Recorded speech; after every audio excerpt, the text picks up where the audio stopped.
Hey guys, welcome back to my channel, and if you're new here, I'm Chelsea, and in today's video we're going to be talking about my first surgery disaster. We'll call it a disaster instead of a nightmare. Disaster.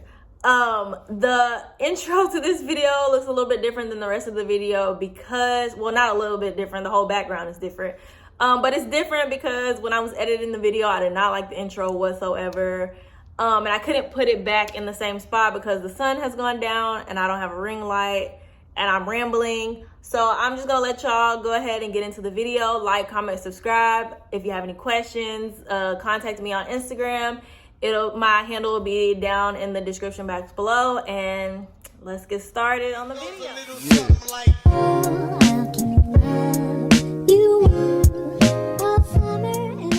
I started having flare-ups in like February, March of 2019, and my symptoms didn't like progressively like come on. Like, it wasn't like, oh, this period's a little bit worse than the last and so on and so forth. It was like I had like a regular period 1 month, and then the next month it was like boom, like Mack truck, like flare up.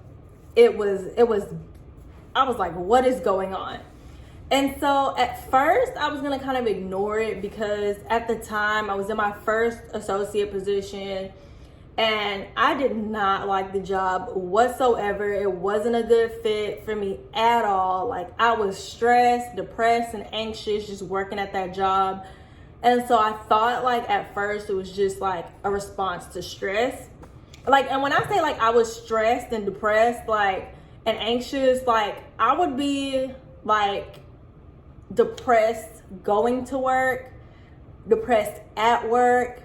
I would be like okay when I like left and on my way home, and then when I got home I started thinking about, oh my god, I have to go back to this job tomorrow, and it's just the same thing over again. And so like even like on the weekends I was just like, oh my god, like I literally would not do anything on the weekends because I wanted the weekend to go as slow as freaking possible so that I didn't have to like, I don't know, I thought it was like prolong the time before I would have to go back. Like, it was like that bad. I was just gonna kind of ignore it. And then I started thinking like, I just graduated chiropractic school, and I've been going through like 3 years of constant stress, and I've never had a reaction like this. Like, my body has never felt like this from being stressed. So what I did is like, I couldn't get in like right away. I had to wait like a couple weeks before I could get into a new OB-GYN. And this OB-GYN was new to me because I had turned like 26, and you know, you get kicked off your parents' insurance whenever you turn 26.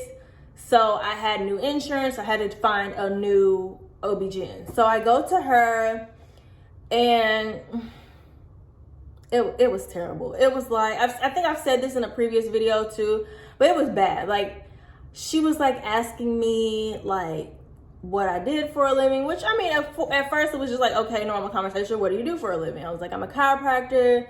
Then she started asking me if like chiropractors made good money, and like with me, like I don't like talking about like money, and like that's just too personal. Like, I don't feel like you should be asking somebody like, oh, well, does your job make good money? Because like, to me, good money to me may not be good money to someone else. Like, $30,000 may be, you know, good money to somebody, and then it may be like pennies to someone else. The same thing, like you make $1 million a year, that could be, you know, a lot to some people, and that could be like, oh, that's nothing to somebody else. So like, good money is like, to me, it's like, you know, it depends. It's dependent on the person and their view and stuff like that. But I don't like talking about money in general. So I don't know. She was just asking me like questions like that had nothing to do with why I was there. I just felt like she was kind of like judging me, and like, I don't know, but I just didn't like it. And so she just wanted to put me on birth control, and I was like, well,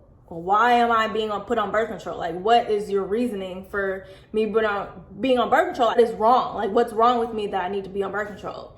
And so like, when I declined that, she was like, oh, I'm just gonna put you on ibuprofen, and if your next cycle is like that, because this is my first cycle that I had pain like this, she was like, if your next cycle is like that, then I'll just put you on birth control. And I was like, okay, this doctor is not the doctor for me. I'm gonna have to find somewhere else. So I left there. It's about, like I said, February, March time. So I kind of was just like, okay, let me see if my next cycle is like this.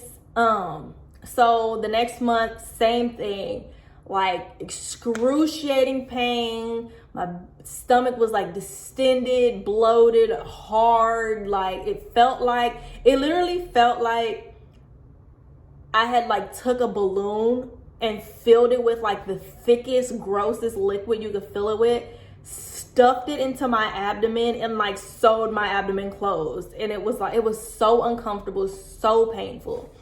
So it went like that for a few months. I tried like acupuncture, which gave me a little bit of relief. It was temporary relief. The only way that I could actually like work at this time was if I had like a TENS unit, like all the way turned up, or like a heating pad that would stick to my stomach or something like that. That was the TENS unit was really the only way that I could work.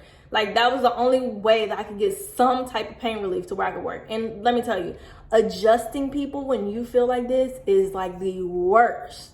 It is the worst thing ever. Like it just feels so, like when you're on your cycle, you don't want to be close to people anyway, but when you feel like this, it's just like, I never again.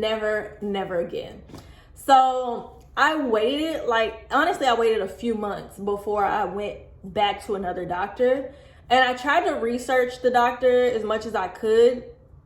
So I ended up finding another doctor. This is about like July, August time. So it had been a few months, and it was the same thing every month until then. So I made an appointment, and like the first appointment there, she was just like, this is not normal. You should not be having this much pain during your cycle. You should be able to still go on about your life during your cycle. There's something else going on. Immediately, she was like, let's get an ultrasound and then see what that says, and if we need to get an MRI. So I was like, okay, like she's really, she's really on her stuff. And so like me, I didn't know much about endometriosis. Like I knew like the bare minimum, because like in medical school, they try to give you an overview of everything, but they try to focus on what your like specialty is going to be. Like that's where you like deep dive. So like I had like knew like generally what endometriosis was, knew like the basics pathology of endometriosis and the symptoms. I do want to say that like the symptoms of endometriosis are also the symptoms of like a few other conditions as well. So that's why like endometriosis didn't like come to my mind. But I went and I did the ultrasound. I did the MRI. She said that she saw some endometriomas or like cysts and stuff like that. And she said because of the size that my cysts were at the time, it should be removed. Like it was like in that parameter where it needed to be surgically removed. So I was like, okay. And she was like, but I do suspect that you have endometriosis. So I'll be able to diagnose that during surgery, because the only way you can diagnose endometriosis is through surgery. So I was like, okay, let's do it. So scheduled surgery for like the end of September, because we were like in like August at this point, maybe like late August, early September at this point. So I scheduled surgery for the end of September. And like she told me, endometriosis, she had like this whole game plan.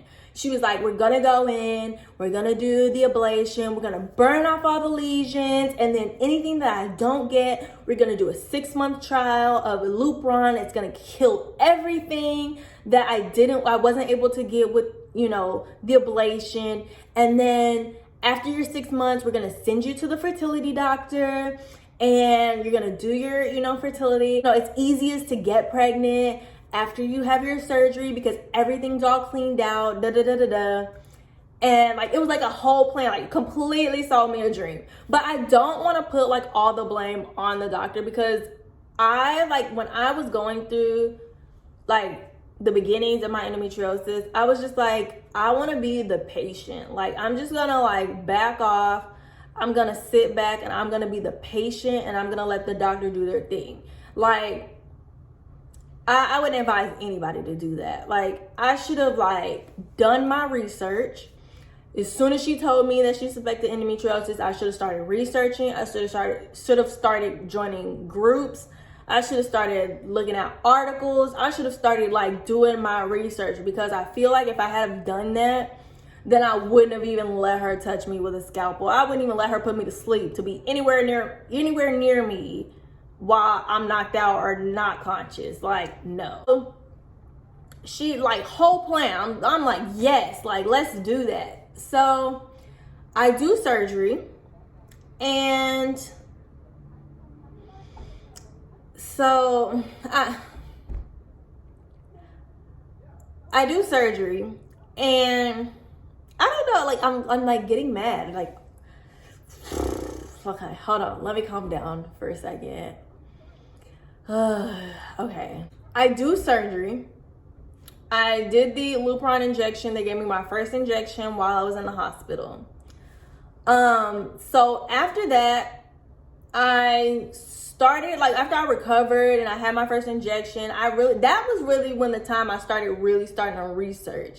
And I started to figure out that like everything she told me may not be true. Like, I wasn't 100%, but I was starting to like really like look into endometriosis, which I should have done before I even let her cut me open. I started having issues with my insurance. My insurance didn't want to pay for Lupron. Lupron is like a $1,500 injection, and she wanted me to do it every month for 6 months.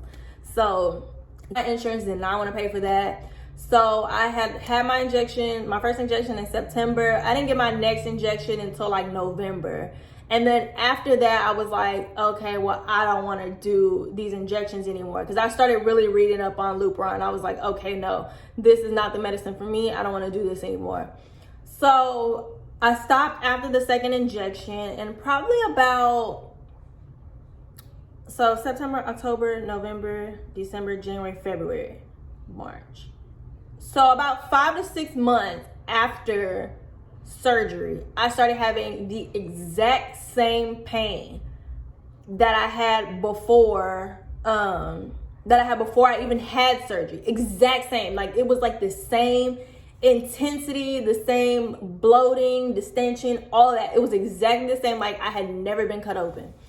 So I go back to the doctor and I'm like, hey, I just, my cycle's starting to come back. I just had my cycle. I've had a couple. I think I had a couple by that time. And I'm like, I'm having the exact same pain. Like, I feel like I've never even had surgery. And she was basically like, well, you're having these symptoms because you're not taking the medicine, or you're not doing the injections. And I'm like, what? And she was like, yeah, you're having your symptoms have come back because you're not doing the injections. You decided not to do that. And like, at this point, I'm like, so I'm having pain again because I'm not doing the injections.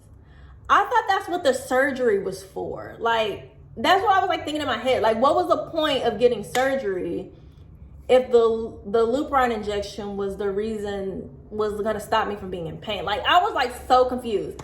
So I was like, okay, but like by the time I had went back to her, had already scheduled an appointment with the fertility doctor. He's a fertility doctor / endometriosis specialist. I go to him because he had like a few month waiting list, and I'm not gonna say the doctor's name. And if you're from Houston, you have endometriosis and you've been to this doctor, you know exactly who I'm talking about, but I'm not about to say names.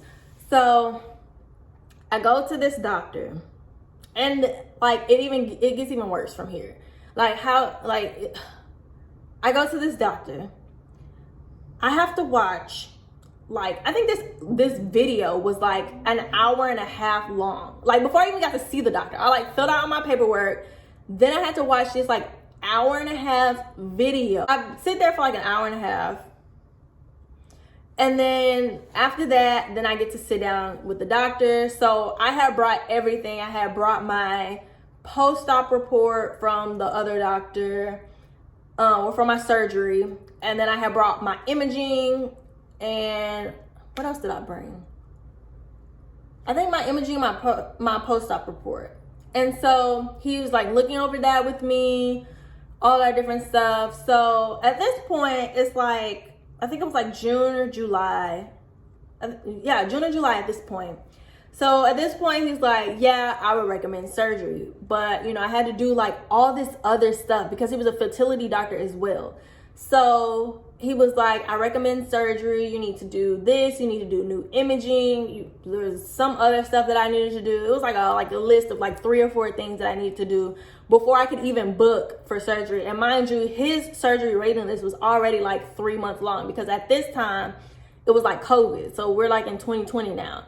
So like it was like they had just opened back up from like being shut down from COVID. So he was completely backed up. So his surgery waiting list was like 3 months, 4 months long. So like my thinking was like I already had surgery under the insurance that I had, and it was terrible. So I was like, okay, well, if we're in like, I can't remember if it was June or July, but it was something like that. So July, August, September, July, August, September, 3 Octobers, let's say 4 months, October.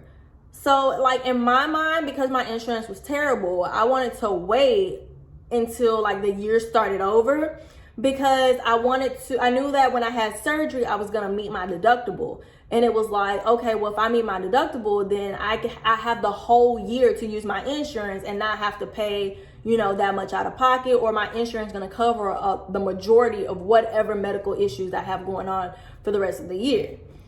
And then also I wanted to try to get my deductible lower, and I'm going to do a video on insurance and understanding insurance and stuff like that. But my deductible at the time was like $6,000. And I was like, I am not doing another surgery with a deductible that high. After he like noticed that, and mind you, I'm not going to get surgery till October, November anyway. And that's if he gets to me. It wasn't like a definite, it was like an if, because he was so behind on surgeries. Like I could have easily been pushed back into 2021. Which is what I didn't want to happen. I didn't want to get imaging. I didn't want to get all this stuff. And then I get pushed back into 2021 and none of that stuff goes to my deductible and I'm starting from zero. Like that's what I was scared of.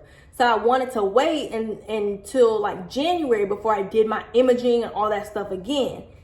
And so when he realized that I didn't want to do surgery right away, mind you, it's not right away because it's 3 or 4 months. So I still had to wait. When he realized that I didn't want to do surgery right away, he started like using like scare tactics. And this is like what really pisses me off is seeing doctors use scare tactics. I do not like that. So it became like, oh, well, did you know that if you let endometriosis just grow, that it could possibly turn into cancer? And I'm like, by this time I'm up on game. Like I done did all my research, articles. Like I know what's going on. You ain't about to fool me again. And the chances of endometriosis and developing endometrial cancer and all that stuff, like I read up on that. Like it was very minimal, like so minimal that it wasn't really a concern. Like it's a possibility, very, very like slim possibility, but no, you weren't about to get me. So then I was like, okay, because like I already knew like this was a scare tactic. And so he was like, you can get cancer and and then if you get cancer, then I'm not going to be able to help you, like, because I'm going to have other doctors come in. Whole bunch of just bullshit. And so, excuse my language. But then I said, okay, let me think about it. I wasn't about to think about it. I just didn't want him bothering me about it.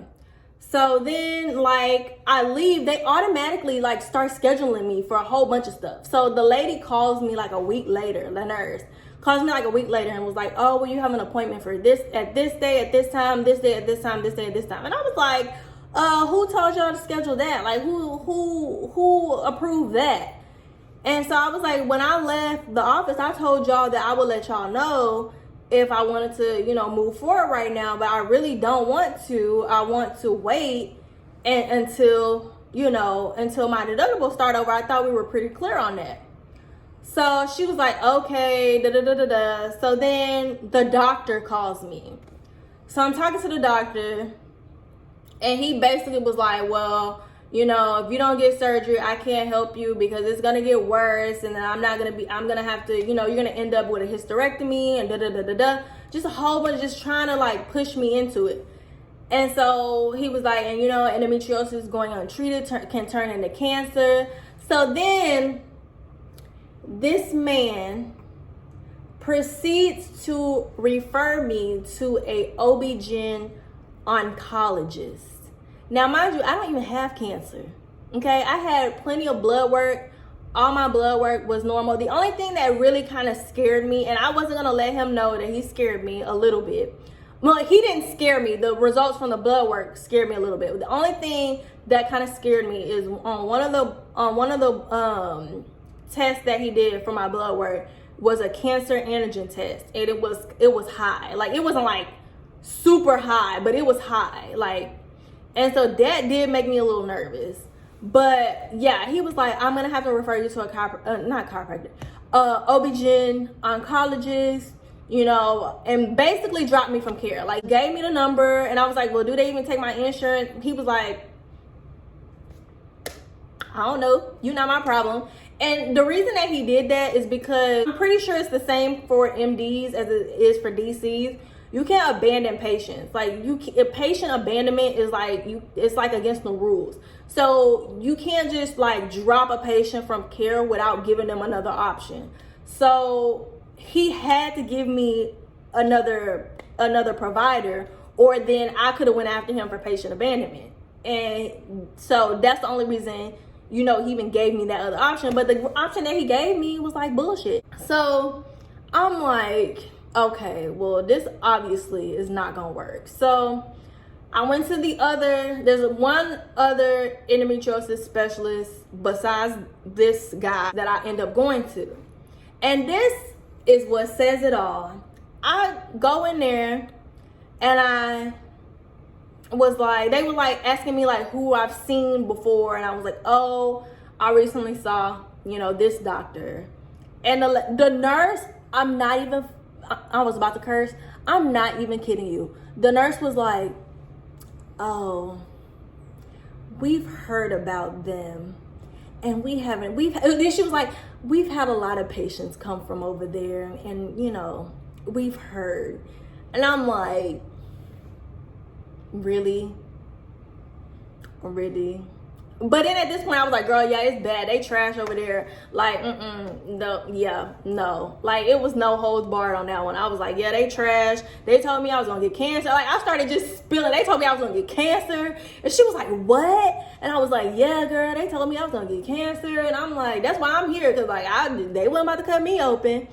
And so, I asked cause like the other doctor, he works at a teaching hospital. So he had like, fellows, residents and stuff like that. So I started asking them. I was like, look, can y'all look at my blood work real quick? And so I had bought everything. Like, I had brought everything from my first surgery. I brought imaging from my first surgery, post-op report. The fertility endo guy, he had done like a book of blood work. So the first thing, I didn't care about nothing else on that paper. I was like, what does this cancer antigen thing mean? Like, what does this mean? And she was like, you have endometriosis. That's not abnormal to be high in people with conditions like endometriosis, fibroids, all that stuff. She was like, that's not abnormal. She was like, it would only be worrisome if it was like in the hundreds. And so I think like the normal was like 25. Don't quote me on this, but I think like the normal range was like 25-ish, and mine was like 80. But she was like saying like if it was like up in the hundreds, like 200, 300, 400, then they would be a little worried. But she was like, don't worry about that.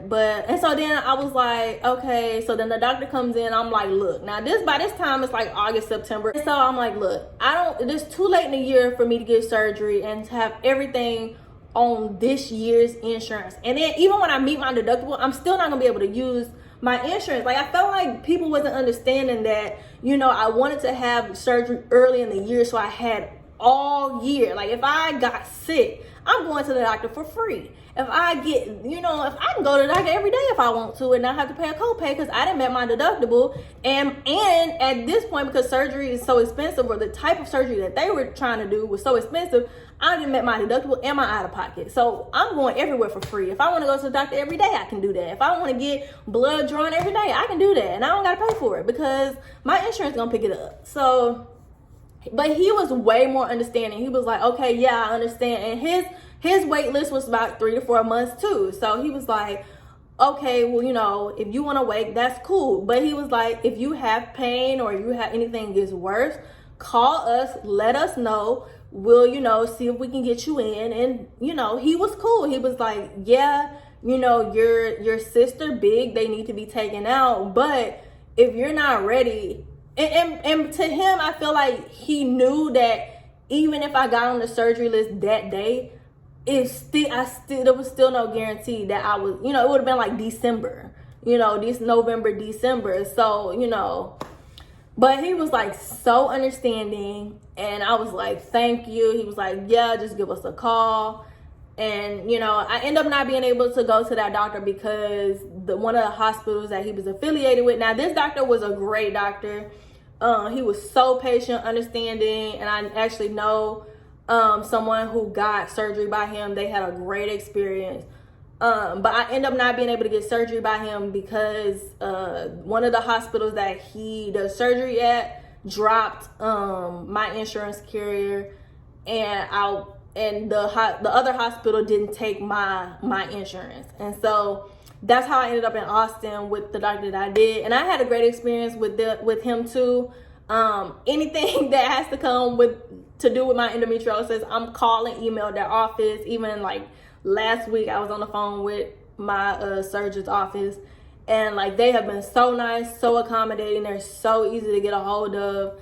I had a great experience. I feel like that, I wish I had done more research on my first surgery, but I'm just gonna chalk it up to not being informed. It could have been worse.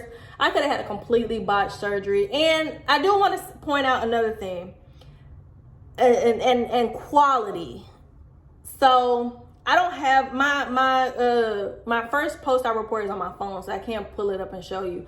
But my packet from my first surgery, my post-op report was only like a page and a fourth. And then I had MRIs, we'll say that's about 2 pages. Let's give the post-op report 2 pages. Ultrasound, 1 page, 2 pages. That's being generous. 6 pages, including imaging.